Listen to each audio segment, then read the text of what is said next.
পৃথিবীতে যদি বাবা বেঁচে থাকে আর স্বামী চরিত্রবান হয় তাহলে পৃথিবী আপনাকে আটকানোর ক্ষমতা কারোরই থাকবে না। একটা স্বামী যদি চরিত্রবান হয় আর স্ত্রী পাশে দাঁড়ায় তাহলে 10টা মানুষ আপনাকে ভয় পাবে, স্ত্রীকে মানতে বাধ্য হবে। যদি স্বামী চরিত্রহীন হয় আর বাবাও বেঁচে না থাকে তাহলে পৃথিবীর কোথাও একটা মেয়ের মূল্য থাকে না। এমনই একটা ঘটনা ঘটেছে আমার সাথে। আমি বাবা মার একমাত্র মেয়ে, বলতে পারেন বাবার রাজকন্যা ছিলাম আমি। আমার 3 ভাই 1 বোন। ছোট থেকে আমি আমার বাবার অনেক আদরের, কারণ 3 ভাইয়ের পরে আমার জন্ম। আমার 2টা ভাই মারা গেছে, অলমোস্ট 5 ভাই 1 বোন। আমার 2টা ভাই মারা যায়, তারপরে আমার জন্ম হয়। তার মানে বুঝতে হবে আমি বাবার কতটা আদরের ছিলাম। আমার বাবা একটা মেয়ের জন্য অনেক চেষ্টা করেছেন, অনেক আক্ষেপ করেছেন। সেই আক্ষেপের সন্তান আমি। তাই বাবার রাজকন্যা ছিলাম যতদিন বাবা বেঁচে ছিলেন। আমার বাবা সরকারি চাকরি করতেন, উনি আইনের লোক ছিলেন। কিন্তু হঠাৎই যখন আমার বয়স, সবে মাত্র আমি 7-এ পড়ি, তখন আমার বাবা মারা যায়। হয়তো আমার ভাগ্যটা এখানেই নষ্ট হওয়া শুরু হলো। আমার মা আমাকে খুব বেশি একটা পছন্দ করতেন না। পছন্দ করতেন না বলতে ওনার ধারণা মেয়ে মানুষ মানেই হলো ঘরে থাকবে, কাজকর্ম করবে, ঘর গুছিয়ে রাখবে, বাসন কুসন মাজবে, মায়ের সাথে কাজ করবে। কিন্তু আমার মায়ের কাছে ওনার যে 3 সন্তান বেঁচে আছে তারা অতি আদরের। উনি 3 ছেলেকে খুব ভালোবাসতেন, হয়তো ওনার জীবনের চেয়েও বেশি ভালোবাসতেন। এমন ভালোবাসা কখনো আমার জন্য ছিল না। আমার বাবা যখন বেঁচে ছিলেন তখন আমার বাবা আমার সমস্ত শখ আহ্লাদ পূরণ করতেন। তখন সবেমাত্র আমি ছোট ছিলাম। যখনই আমি বড় হব, আমার বুঝ জ্ঞান হবে, আমি বাবাকে আরো বেশি করে পেতে চাইবো, তখনই আমার বাবা মারা যান। আমাদের সহায় সম্পদ অনেক ছিল, আমরা শহরেই বাসা নিয়ে থাকতাম। বাবা মারা যাওয়ার পর থেকে আর্থিক অবস্থা একটু সংকটে পড়ে গেলাম। আমরা দেশে চলে আসি, শহর ছেড়ে। এসেই আমার বড় ভাই বিদেশ চলে যায়, আর সংসারের সমস্ত দায়িত্ব আমার মেজ ভাইয়ের হাতে চলে যায়। মেজ ভাই আমাকে বরাবরই পছন্দ করতেন না। হয়তোবা আমার মায়ের কষ্টই ছিল এটা অনেকটাই, কারণ আমার মা সবসময় আমাকে একটা কাজের মেয়ের মতো ট্রিট করতেন। আমার মেজ ভাইও সেম আমাকে কাজের মেয়ের মতো ট্রিট করতেন। কখনো ওনারা আমাকে খুব একটা পছন্দ করতেন না। আমার মেজ ভাই আমাকে অনেক কষ্ট দিতেন। আমি গ্রামে এসে ক্লাস 7-এ ভর্তি হই। আমাকে একটা বই খাতাও কিনে দিতেন না। আমি জানি না ঠিক আমার বই খাতা কিনতে কত হাজার টাকা খরচ হতো, কখনো একটা স্কুল টিচার রেখেও আমাকে পড়াননি। আমি অনেক কষ্ট করে পড়াশোনা করেছি। আমি আমার বন্ধু বান্ধবীর কাছ থেকে বই এনে এনে আমি নোট করে তারপর তাদেরকে ফেরত দিতাম। এভাবে কষ্ট করে পড়াশোনা করতে করতে যখন ক্লাস 8-এ পড়ি, তখন বরাবরই আমার মেজো ভাই আমাকে পছন্দ করতেন না। একদিন আমাকে অনেক গালমন্দ শুরু করলেন। আমার মাকে বললেন যে ও সংসারের অলক্ষী, ও অপয়া, ওকে বিয়ে দিয়ে দেন, সংসারের অশান্তি দূর হয়ে যাবে। আমি বুঝলাম না যে আমার মায়ের পেটে ভাই আমাকে কিভাবে অপমান করে। আমার মাও আমাকে বিয়ে দেওয়ার জন্য অস্থির হয়ে যায়, কারণ ওই যে ওনারা আমাকে পছন্দ করে না। আমার মা আমাকে দিয়ে সমস্ত কাজ করাতেন, আমি আমার মাকে এতটাই ভয় পেতাম। একবার আমার মা আমাকে একজোড়া জুতা কিনে দিয়েছিলেন। ওই জুতাটা এতটাই ছোট হয়েছে যে আমি পায়ে দিলে খুব ব্যথা পেতাম। আমি ভয়ে বলতেও পারতাম না যে আমার জুতাটা চেঞ্জ করা দরকার। আমি এখনো সেই পায়ে সমস্যার সম্মুখীন। আমার পায়ে একেবারে ইনফেকশন হয়ে যায়। তারপরেও ভয়ে বলতে পারিনি, কারণ আমার মা আমাকে অনেক মারতেন, কারণে অকারণেই মারতেন, কারোর সাথে মিশতে দিতেন না। আমি খুব ভয় পেতাম ওনাকে। এমন করতে করতে আমি যখন ক্লাস 10-এ উঠি, তখন চারপাশ থেকে আমার বিয়ের জন্য অনেক আলাপচারিতা শুরু হলো। আমার মার খালাতো বোনের ছেলের জন্য আমার জন্য বিয়ের জন্য প্রস্তাব আসলো। আমি কখনোই ওনাকে দেখিনি। আমার মাও হয়তো ছোটবেলা দেখেছে। আমার মা একটা সময় পাকিস্তান থাকতেন, প্রায় 10-15 বছর সেখানে ছিলেন। সেখান থেকে ফিরে এসে ওনার খালাতো বোনের বাসায় গিয়ে ওঠেন। তখনই দেখতে পান যে ওনার 4টা ছেলে। হয়তো ওনাদের মাঝে একজনের জন্য আমার বিয়ের প্রস্তাব আসে। কিন্তু যখন এই প্রস্তাব আসে তখন শুনতে পাই ছেলেদের অবস্থা অনেক ভালো, নিউ মার্কেটে ছেলের দোকান আছে। আমার বয়সটাও খুব একটা বেশি হয়নি, কিন্তু ছোটবেলাতে ধাক্কা, অপমান, অপদস্থ, মার থেকে পাওয়া কষ্ট, ভাইয়ের থেকে পাওয়া কষ্ট, আমি অনেকটা ম্যাচিউরড হয়ে গেছি। আমাকে বিয়ে দেওয়ার জন্য সবাই উদ্বিগ্ন। আমার বড় ভাই কখনো আমার এই কষ্টের কথা জানতো না। উনি জানতেও চাইতেন না, কারণ উনি যেহেতু বিদেশ থাকতেন হয়তো সামনে থাকলে অনুভব করতে পারতেন, কিন্তু ফোনে কখনো শুনতে চাননি। আমি কখনো কাউকে আমার কষ্টের কথা বলতে পারতাম না। আমি মাকেও ভয় পাইতাম, মেজো ভাইকেও অনেক বেশি ভয় পাইতাম। ওরা কারণে অকারণেই আমাকে মারতেন। যখন বিয়ের প্রস্তাব আসে তখন শুনতে পাই ছেলে গাউছিয়াতে দোকান আছে। ছেলেদের আর্থিক অবস্থা অনেক ভালো, ছেলেদের অনেক সহায় সম্পদ অ্যাসেট আছে। আমার বাবারও কিন্তু শহরে অনেক সহায় সম্পদ ছিল। আমার মা ওনার বাপের বাড়ির মানুষকে খুব বেশি পছন্দ করতেন, ওনাদের কথায় উঠতে বসতেন। একটা সময় আস্তে আস্তে আমাদের প্রপার্টি গুলো হাতছাড়া হয়ে গেল। আমার বিয়ে ঠিক করে ফেললো। আমাকে যখন বিয়ে ঠিক করার জন্য আসে তখন আমার বাসুর দেখতে আসে। আর বাসুরকে দেখে সবারই খুব পছন্দ হয়েছে, ভেবেছিল যে হয়তো বাসুরের মতোই ছেলে হবে। কিন্তু না, যখন আমার বিয়ে হলো তখন দেখতে পেলাম আমার স্বামীর সাথে আমার বয়সের ডিফারেন্সটা অনেক বেশি। এবং সে একেবারে কুচকুচে কালো ছিল, যা দেখে আমিও পছন্দ করিনি, আমার পরিবার পছন্দ করেনি। ইভেন আমার বড় ভাই দেখে অনেক কান্না করেছিল যে আমার বোনের জামাইকে একেবারেই পছন্দ হয়নি। এরকম করে আমার সংসারটা শুরু হয়। যেদিন আমাকে আমার শ্বশুর বাড়িতে নিয়ে যায়, আমি তাদের চারপাশ, তাদের পরিবার দেখে এতটাই আপসেট হয়ে গেছি যে একটা ঠিকঠাক বাথরুমও ছিল না, থাকার মতো পরিবেশই ছিল না। তারপরেও আমি মেনে নিয়েছি, কারণ আমার পরিবার চেয়েছে আমাকে আপদ বিদায় করার জন্য। তারা আপদ বিদায় করেই খালাস। আমার মেজু ভাই তো এমনও অহরহ বলতো যে যাকে পান তার সাথে বিয়ে দেন, যদি রিক্সা ড্রাইভার পান রিক্সাওয়ালার কাছে বিয়ে দিয়ে ঘরকে মুক্ত করুন। আমি নাকি এতটাই অপায়া। তারা অপায়া দূর করে দিল। শুনতে পেলাম যে আমার স্বামীর নিজস্ব কোনো ব্যবসা বাণিজ্য নাই, সে তার বড় ভাইয়ের দোকানে চাকরি করে, ওনাদের কাপড়ের দোকান ছিল। তার মানে ওর নিজস্ব বলতে কোনো কিছুই নাই। আমি খুব আপসেট হয়ে যাই। আমি অ্যাডজাস্ট হতে শুরু করি যে ঠিক আছে, হয়তো এটাই আমার ভাগ্যে ছিল, আল্লাহর ফয়সালা আমার জন্য সন্তুষ্টের ছিল। আমি আমার স্বামীকে ভালোবাসতে শুরু করলাম, কিন্তু শুরু থেকেই আমার স্বামীর কাছ থেকে আমি খুব একটা ভালোবাসা পাইনি। উনি আমার সাথে জাস্ট শুধু শারীরিক সম্পর্কের জন্যই আসা যাওয়া করতেন, থাকতেন।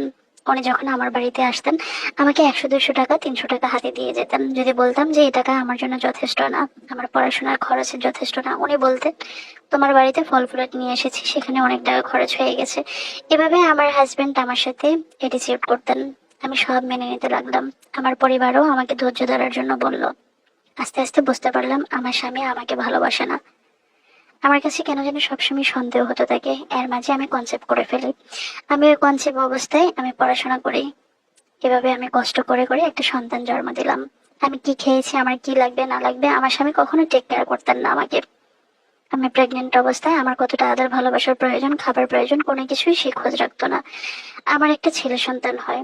আমি আস্তে আস্তে বুঝতে পারি যে আমার স্বামী পরকীয়াতে আসক্ত।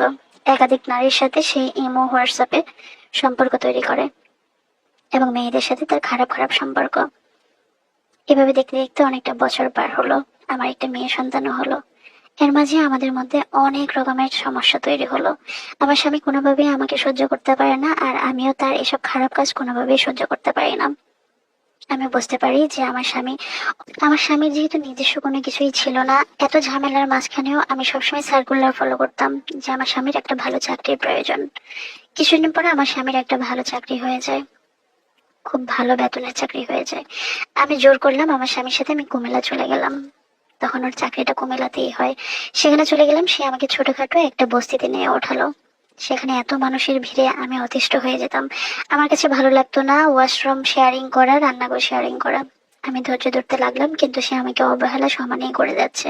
এর মাঝে ওর সাথে অনেক ঝগড়াঝাটি করে অনেকদিন সেখানে ছিলাম। তারপর সেখান থেকে বাবার বাড়িতে এসে থাকতে শুরু করলাম। এখানেও সে তার ইচ্ছা হলে আসলো, না ইচ্ছা হলে আসলো না।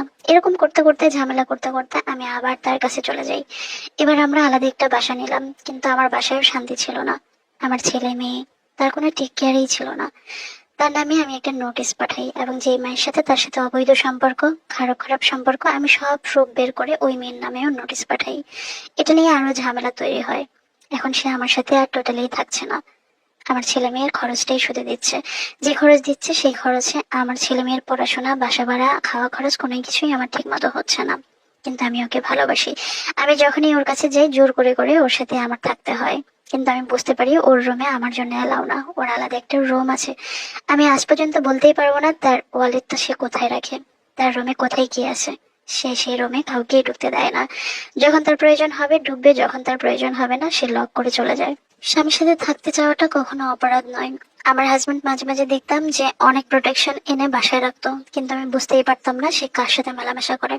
সে প্রায় সময় বাসায় এসে সকালবেলা গোসল করে গিয়েও শীতের দিন আবার এসে গোসল করতো, তখন সন্দেহ হতো। আমার ছেলে মেয়েও টের পেত। আমার ছেলে মেয়ে দুজনেই বড় হয়ে গেছে। তাকে প্রশ্ন করলে সে বলতো যে সে এই সমস্যা ওই সমস্যা এটার জন্য গোসল করছে। যে মানুষ 2 দিনে একবার গোসল করতে চাইতো না, সে মানুষ এখন এভাবেই গোসল করে। আমার সন্দেহ বেড়ে যায়। আমি বুঝতে পারি সে অবৈধ সম্পর্কে একাধিক মেয়ের সাথে লিপ্ত। এমন করতে করতে আমি আমার সমস্ত ডকুমেন্টস গুলা আমার বাসুরকে পাঠাই।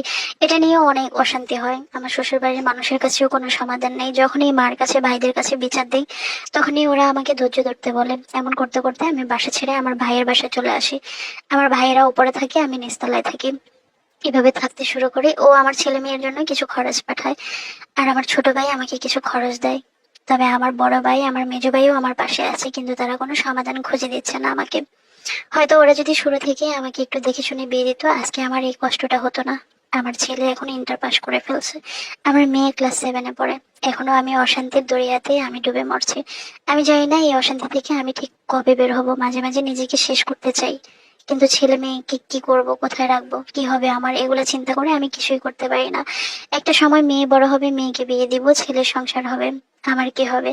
কারণ আমি তো চরিত্রহীন একটা পুরুষের সাথে আমার জীবনের অর্ধেকটা পার করে আসছি। আমি সেই 2004 সালে আমি এসএসসি পাস করি। আমার বয়সটা নির্ণয় করলেই বুঝতে পারবেন যে আমার এখন আর পিছনে ফিরে যাওয়ার সুযোগ নাই। আর পরিবার থেকে যেহেতু আমি সাপোর্ট পাইনি, আমার পরিবারের কাছে আমি অবহেলিত ছিলাম, তাই আমি এখনো অবহেলিত। আমি জানি এর বিরুদ্ধে আমি কিছুই করতে পারবো না। হয়তো অভিমান, হয়তো বা আমি নিজেও রেগে যাই। আমি যদি রাগের মাথায় কিছু বলি, সে আমাকে অনেক মারধর করে আমার ছেলে মেয়ের সামনে। আমার ছেলে মেয়েকেও সে অনেক মারে। আমার ছেলে মেয়ে চাইলে একটু রোস্ট পোলাও খেতে পারে না, চাইলে আমি ওদেরকে একটু মাংস রান্না করে খাওয়াতে পারি না।